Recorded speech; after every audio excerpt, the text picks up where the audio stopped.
Well, good morning. Joining us is Carl Guardino. He is the head man at the Silicon Valley Leadership Organization. Good morning. Good morning. You know, here at KPIX 5, we are starting an ongoing series, a long look at some of the bigger topics facing the Bay Area, and one of them is Project Home. It's our kickoff project.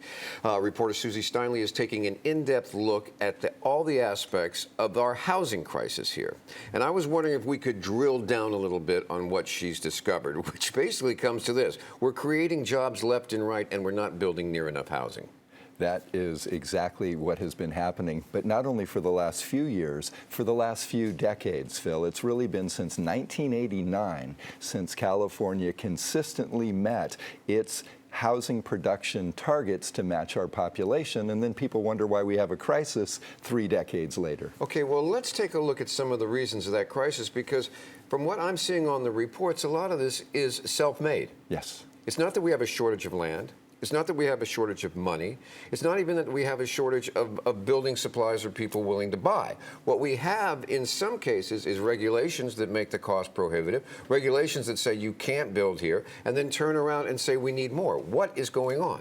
Well, first of all, we have a shortage of political will and political skill to deal with very difficult issues. What we have found in our survey work at the Silicon Valley Leadership Group is overwhelmingly Bay Area residents, their biggest concern is our housing crisis. Yet, that doesn't translate into the solutions needed to solve that crisis. When we see this, what we hear is, let's pass more housing bonds. We said that we need to make it more affordable. Now, we pass housing bonds in order to build for the lower income, for the poverty level, to be mixed with other housing that's going on the market, and it's subsidized. So that, right. Then we have the high end that helps pay for the bottom end. What we don't have is anything for the middle. For the person that's not at the young worker, the family that has enough money and is making it, but doesn't have enough to make a down payment and doesn't qualify for help. The missing middle is a growing problem, not only in the Bay Area and beyond, but throughout the state of California. And you've hit it right on the head, Phil. Housing bonds are for usually 0 to 60% of the average median income, the AMI, and the market usually takes care of the highest priced homes for the highest income earners. What we're missing, as you said, are those young families wanting to stay here, usually raised here and priced out of the communities in which we raised them. Now, you're no stranger to the political process. Why is the middle consistently kept out? I mean, I even hear it in San Francisco where there's a fight. They call it workforce housing or something like that. And it's really tough to get any kind of help for it. Why?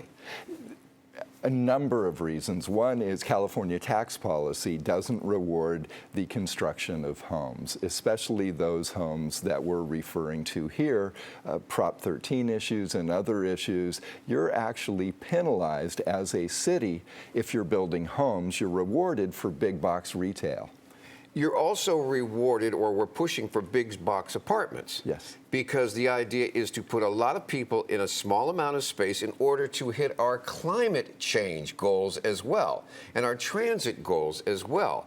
And the house that most people, or a lot of people, sort of dream of, or even just sharing one wall with the neighbor rather than 3, is almost looked down upon these days. Yeah, it's fascinating because we're trying to address multiple challenges. And in the Bay Area, we actually call them the issues because they're linked. The, T for traffic, H for housing, E for education. And traffic and housing are like the flip side of the same coin. So we do have to be careful as we build homes that we're building better communities, and that does mean addressing our traffic needs as well. But if we build better, the goal is to build more. And then you have everyone's definition of building better, okay? Which is, no one can seem to agree on what's better, whether it is a lower end housing to get people off the homeless rolls, or whether it is shelter space, or whether it is higher end, whatever it is. And then there's the question of, if you do build, are you taking these people out? Are you gentrifying them out? And that's the 3 Ps of what we have to address to make sure we have homes for people of all incomes. Production, and that's key, that's what we're talking about, but you also just mentioned preservation of existing home and protection, and it really does have to be all three. I don't understand. That's where we always come into the conflict. Exactly. If you say, I'm going to put affordable and mixed-use housing in a neighborhood, the first thing you hear is either it doesn't look good, it's going to be too dense, that's in the suburbs, or in the cities you say you're going to wind up pricing the people out that are there now because any building of housing leads to gentrification. No wonder we're going nowhere. Right, and that's remember earlier I referred to political will and political skill. It has to take both because, and I'll tell you what we're trying to do about it consistently for 2 decades at the Silicon Valley Leadership Group. We go to those hearings till 1, 2, 3 in the morning. We try to be the voice of the voiceless. We've advocated for more than 300 affordable home developments, usually not even for technology workers. How many have you gotten? We've won every time but about 11 times. Okay, well, that's something to look By for. showing up, standing up, and stepping up. That's what we have to do. You've got that alliteration down. Carl Guardino and Project Home. If you want to see more, tune in Monday and Wednesdays nights at 11 o'clock here at KPIX 5. Carl Guardino, thank you. What's a job? What's a gig? What's a full-time job? What is a contract employee? Well, Governor Gavin Newsom just signed AB 5 into law in California. And joining us is Carl Guardino with the Silicon Valley Leadership Group. And it's a big question. This is changing the entire workspace and scape of California. Thanks to a court decision, we're now redefining what a full-time or part-time employee is. One of the things we're hearing most is gig workers. What is gig workers in the gig economy? I think it's shorthand by some for people who work often as not their full-time job. And in fact, most people who have jobs that are described as gig economy jobs have another job that's full-time. So we're talking about part-time work? Almost always, yes. And we're redefining that and saying if you are now part-time work, you should have the rights and benefits and possibly even a full-time schedule. That's what the law is saying for certain groups, right? Yes, it is. Now, one of the biggest parts of this was the Lyft and Uber drivers. They were sort of the face of this, the idea that you could work part-time, but you should deserve to get full-time jobs if you want it. That's the most visible idea of the gig economy, right?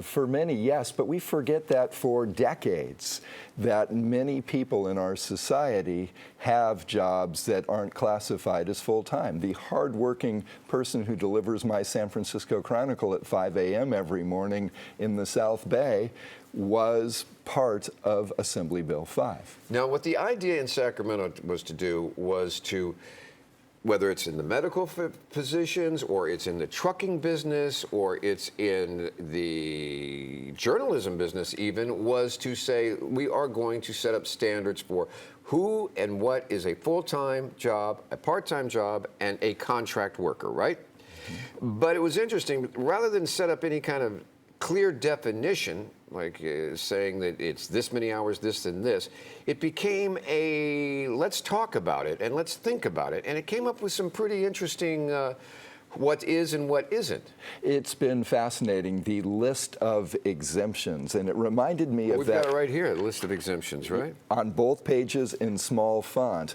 It reminded me of that scene in the movie The Titanic. The water is freezing and there's not enough boats. Everyone knew this was, most people knew this was not great thought through policy, and everyone was looking for their individual life raft so that they wouldn't freeze in the water. So real estate agents are not considered full-time workers. They're considered part-time contract. They got an exemption, right? Realtors got an exemption. Doctors, physicians, lawyers, anesthesiologists. architects. All right, doctors got an exemption saying that they could continue working as they are, but physical therapists and others said no.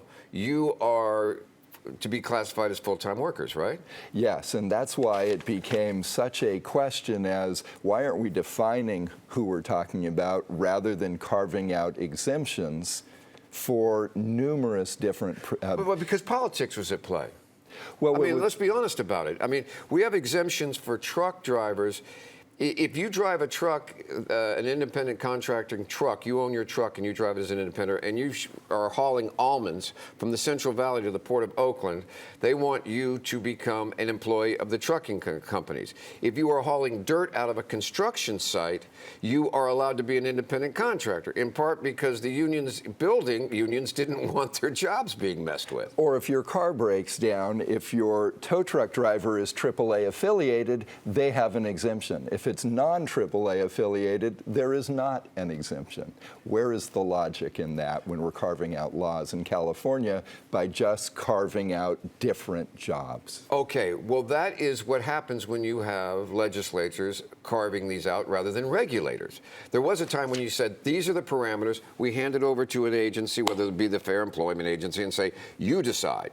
This was decided in the hallways in the back rooms of Sacramento at the Capitol. So let's really talk about the impact for KPIX viewers. It means less flexibility for you if you're going to use an application to get a ride, because there's going to be less drivers on the road. There's going to be higher costs for you and I as consumers. And we're talking about companies that are already losing hundreds of millions of dollars a year in a revenue model that's now going to add 30% to the cost. Now, we hear the same from the newspaper industry as well. It's going to add about 30% to the cost of doing business. Right, but there were those who say, well, so what? I mean, those workers deserve those benefits, health insurance and things like that go with being a full-time worker, and the protections of that. That's the price of doing business. That's how we do it. You know, we have an 8-hour day too, you know? So the so what is twofold. So what if you are non-profitable as a business, whether it's a newspaper business or whether it is a business that provides ride sharing? You can't stay non-profitable forever and stay in business. So that may go well. So I see these companies that are non-profitable and they're worth billions of dollars, and then they go out on the stock market and get billions more. There's a difference between a valuation and a balance sheet for whether, again, you're a newspaper, a truck driver company, a technology company. At some point... Well, how big of an impact do you think this is really going to have? I think it's going to have a tremendous impact. And that's why companies are already saying we either need to sit back down at the bargaining table and come up with something that works for consumers, works for our drivers in this case, and works for our economy, or those folks are not going to be able to have these part-time jobs. Why do I feel that California has once again launched itself into a quagmire and a debate that's going to last for a decade? It's going to employ a lot of lobbyists, a lot of lawyers, and it's going to remain unanswered and wide open for some time to come. Am I wrong in that? Well, what I want to mention quickly is something you said. What Lyft and Uber brought to the table months ago and then continued to refine but was ultimately rejected was, okay, we'll pay the minimum wage as a floor, we'll offer these benefits, but we need to keep the flexibility that most of our drivers require because this is just part-time employment for them. That flexibility is going to be lost. We're going to see. I want to thank you for joining us this morning. I hope you can get a ride home. Carl Guardino, Silicon Valley Leadership Group.